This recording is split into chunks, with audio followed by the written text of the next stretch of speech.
안녕하세요. 매일 성경으로 말씀을 만나는 시간 주변부 묵상의 북악하늘교회 임명진 목사입니다. 하나님 나라의 제자는 어떠해야 할까요? 또한 그에게 필요한 덕목은 무엇이 있을까요?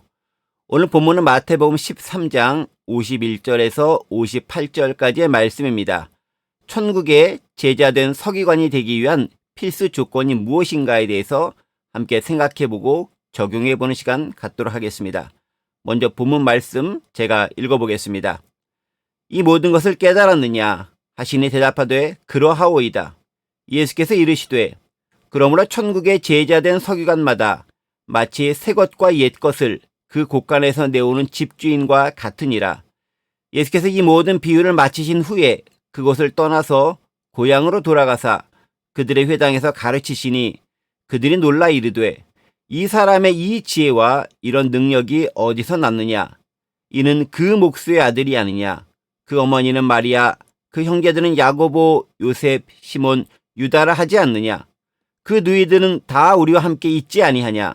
그런즉 이 사람이 모든 것이 어디서 났느냐 하고 예수를 배척한지라. 예수께서 그들에게 말씀하시되 선지자가 자기 고향과 자기 집 외에서는 존경을 받지 않음이 없느니라 하시고 그들이 믿지 않음으로 말미암아 거기서 많은 능력을 행하지 아니하시니라. 아멘. 마태복음 13장은요. 7개의 하나님 나라 비유로 구성되어져 있습니다. 예수님은 제자들을 중심으로 무리에게 하나님 나라를 비유로 가르치셨습니다. 그리고 대상에 따라서 약간 차별을 주셨습니다. 특별히 무리들에겐 비유의 내용만 주로 말씀하셨고요. 그 해석과 뜻은 따로 제자들이 모인 곳에서 그들에게 자세하게 설명해 주셨습니다. 예수님은 제자들과 무리를 분명하게 구분하신 것이죠.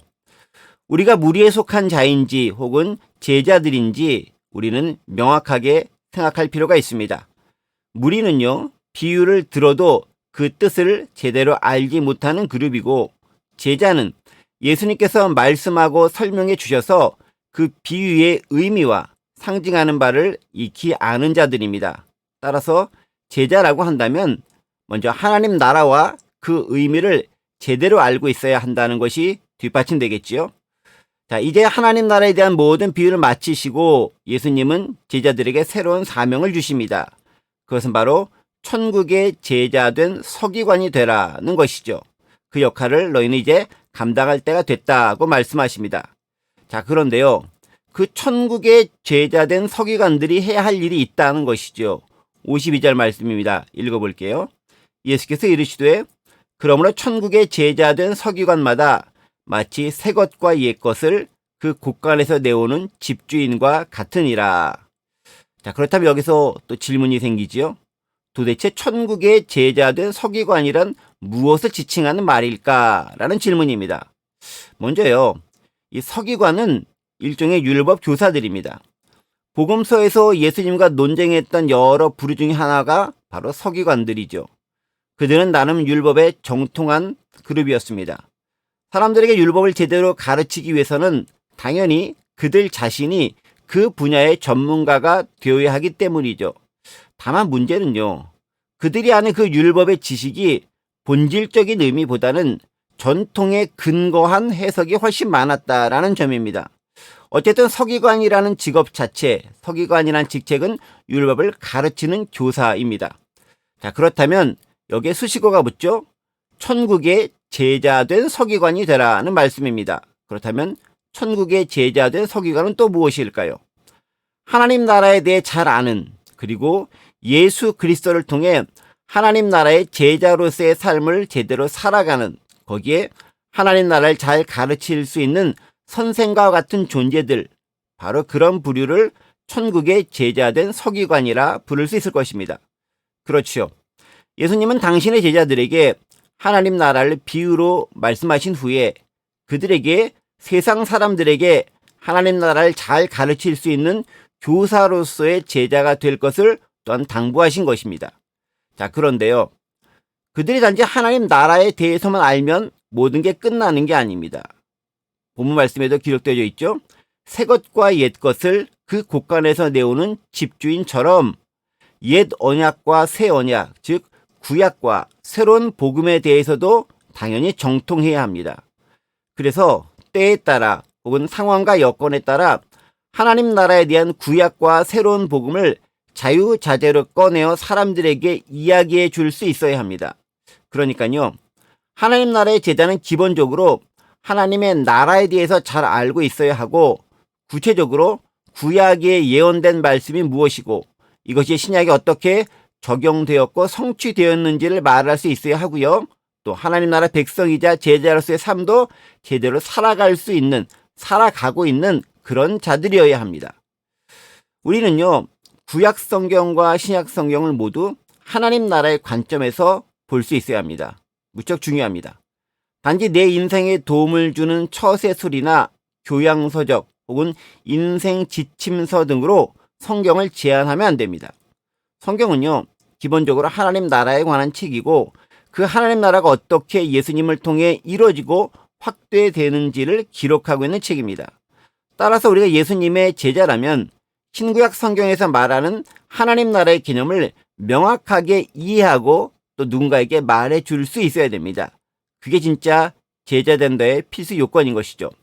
자, 그런데요, 그 하나님 나라에 대한 건 전통과 관습에 따라 이해하고 말해지기 쉽다라고 하는 함정이 있습니다. 자칫 잘못하면 우리가 전통적으로 알고 있는, 혹은 우리가 편견과 선입관으로 알고 있는 그 하나님 나라에 대해서만 이야기할 수 있다는 것이죠. 지금까지 들어왔던 것 혹은 알고 있었던 선입관이나 편견에 찬 하나님 나라에 대한 지식을 갖기 쉽다는 것입니다. 문제는 바로 여기서 발생하죠. 아예 모르면 처음부터 제대로 배우면 됩니다. 그런데요, 어줍지 않게 알고 있는 그 지식이 올바로 된 하나님 나라에 대한 지식을 습득하는데 방해로 작용될 수 있다는 것입니다. 그 구체적인 예가 오늘 본문에 등장하고 있습니다. 예수님은 하나님 나라에 대한 말씀을 여러 곳에서 전하신 후에 이제 당신의 고향으로 들어가십니다. 그리고 거기서도 역시 말씀을 가르치셨습니다. 당연히 그 가르침과 교훈은 탁월했고 사람들은 그것에 놀랄 수밖에 없었습니다. 그러면 그것을 듣는 사람들이 순수한 마음으로 받아들이면 좋은데 거기서 그들은 엉뚱한 반응을 보이기 시작합니다. 자신들이 아는 예수는 절대로 이렇게 권위 있고 훌륭한 탁월한 가르침을 줄 수 없다라는 생각에 기반한 그런 가르침, 그런 반응이었던 것이죠. 54절부터 56절 말씀 읽어볼게요. 고향으로 돌아가사 그들의 회당에서 가르치시니 그들이 놀라 이르되 이 사람의 이 지혜와 이런 능력이 어디서 났느냐? 이는 그 목수의 아들이 아니냐? 그 어머니는 마리아, 그 형제들은 야고보, 요셉, 시몬, 유다라 하지 않느냐? 그 누이들은 다 우리와 함께 있지 아니하냐? 그런즉 이 사람의 이 모든 것이 어디서 났느냐 하고 예수를 배척한지라. 예수님의 고향에 있었던 동네 사람들은요, 자신들은 이미 예수를 잘 알고 있다라고 생각하고 있습니다. 또 그도 그럴 것이 어릴 때부터 봐왔던 인물이 예수님인 것도 사실이긴 하지요. 예수님의 아버지인 목수 요셉도 알고, 그래서 그 아버지, 그 요셉이라고 얘기합니다. 그 어머니 마리아도 알고 있습니다. 당연히 예수님의 육신의 혈육인 야고보, 요셉, 시몬, 유다도 다 아는 사람들이었고, 또 그 누이들도 지금 함께 그 마을에 살고 있다고 이야기하고 있습니다. 무슨 얘기일까요? 그들은 별반 자신과 다를 바 없는 사람들이라고 생각하고 있는 것입니다. 그럴 수 있죠. 자, 그런데요, 이렇게 탁월하고 권위 있는 가르침을 준다는 것, 그들 생각에는 있을 수 없는 일이다라고 여기기 시작합니다. 아니, 그럴 수는 없다라고 여기는 것이죠. 그렇게 마음을 이미 먹어버린 겁니다. 왜요? 내가 알고 있는 예수와 그 가족은 그런 지혜와 능력을 가진 사람이 아니다라고 그들은 생각하고 있기 때문에 그렇습니다. 이미 그런 생각들이 그들의 마음과 그들의 머리에 온통 가득 차 있는 것이죠. 그러니 다른 것들이 들어올 자리가, 여지가 없는 겁니다. 그리고는 배척하기 시작합니다. 자신들이 가진 예수님에 대한 편견과 선입관이 예수님의 온전한 말씀과 지혜 그리고 은혜를 받아들이지 못하는 장애물로 자리하게 되는 것이죠. 그러다 보니 그들은 예수님을 믿지 않았고요. 예수님은 그곳에서 환영받지 못했습니다. 그런데 문제는 뭐냐면 이거죠. 믿음이 없는 곳에서 예수님은 능력을 행하시지 않는다라는 점입니다. 왜요? 그럴 필요가 없기 때문이죠.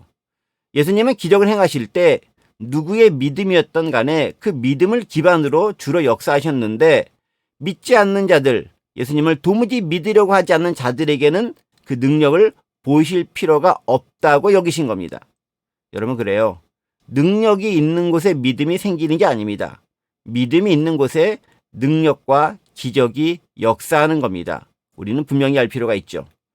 우리는 이제 이 시간 점검해 봐야 됩니다. 우리가 능히 그러리라고 여겨왔던 그 선입견과 편견이 예수님의 능력과 은혜가 발현되는데 혹 장애물로 작용하고 있는 건 아닌지 살펴볼 필요가 있습니다. 말씀을 들을 때도 마찬가지 아닐까요? 성경을 볼 때도 마찬가지 아닐까요? 이 본문은, 이 말씀은 원래 이런 내용이야 라고 지레 짐작하고 듣는 순간, 그렇게 생각하고 말씀을 보는 순간 새로운 진리는 더 이상 나에게 말해지지 않습니다.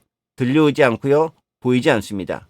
들으려고 하지 않고 인정하려고 하지 않기는 바로 그 마음이 진짜 진리마저 외면하고 그 진리가 말하는 순간 그 입을 봉해버리기 때문인 것이죠. 하나님 나라는요, 순수하게 받아들인 자에게 역사되고 경험되는 특징이 있습니다. 그래서 어린아이와 같은 자들이 천국에 들어가야 된다고 말씀하십니다. 우리가 기존에 가진 편견과 선입관을 버리는 순간 진짜 말씀의 깊이 있는 세계에 들어갈 수 있고 하나님의 더욱 깊은 은혜를 매 순간 체험할 수 있습니다. 그리고 바로 그런 자라야 진짜 천국의 제자된 서기관의 역할을 온전히 감당할 수 있는 그런 사람이 될 것입니다. 바로 하나님께서 기뻐하시는 천국의 참된 제자와 서기관으로 살아갈 수 있는 우리가 되길 원합니다. 함께 기도하시겠습니다.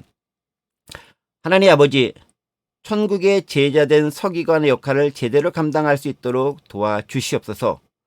우리 안에 전통과 관습으로 사전지식으로만 가지고 있는 선입관과 편견을 버리게 하시고 온전히 말씀을 보고 들을 수 있는 눈과 귀를 성령의 조명으로 허락하여 주옵소서. 감사드리며 예수 그리스도의 이름으로 기도드립니다. 아멘. 오늘도 주님 안에서 귀하고 아름답고 복된 날 되세요. 샬롬.